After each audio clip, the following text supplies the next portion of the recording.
landscape. The Thames ran just to the south with ferry crossings nearby.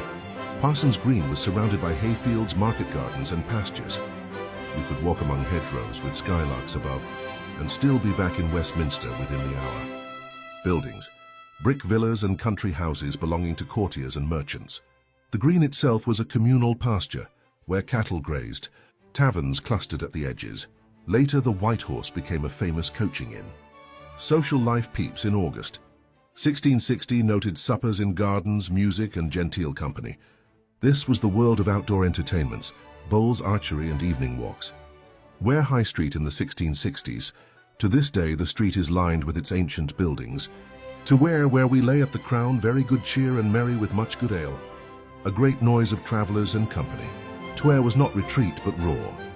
Drovers, carriers, courtiers all jammed into the same inn-yard. Pepys, a London clerk, was suddenly in the thick of England's highway life. A market town in Hertfordshire, about 20 miles up the Great North Road. By 1660, it was one of the great coaching and malting centres of England. A busy staging post, loud with traffic. Travellers north from London always stopped at Ware to change horses, eat and drink. Pepys passed through in November 1660, noting the malting houses and the abundance of ale. The River Lee runs through the town, powering mills. Maltings lined the riverbanks. Ware's beer was famous, supplying London taverns. The town was ringed with open fields, with the road carrying endless strings of carts and coaches. Ware was famous for its long coaching inns with galleries around courtyards, the George, the Saracen's Head. Half-timbered houses crowded the high street, with workshops, malt barns and stables.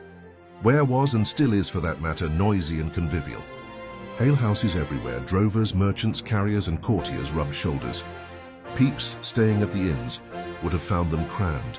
The galleries lit by lanterns, the air heavy with beer and horses. So to conclude his trips in that momentous year, we had Walthamstow with its orchards, retreats, gardens and genteel dinners.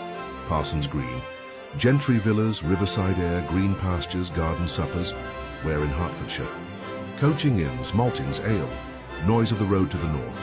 They show three very different worlds within Pepys' reach: suburban gentility, rural ease and roaring highway trade.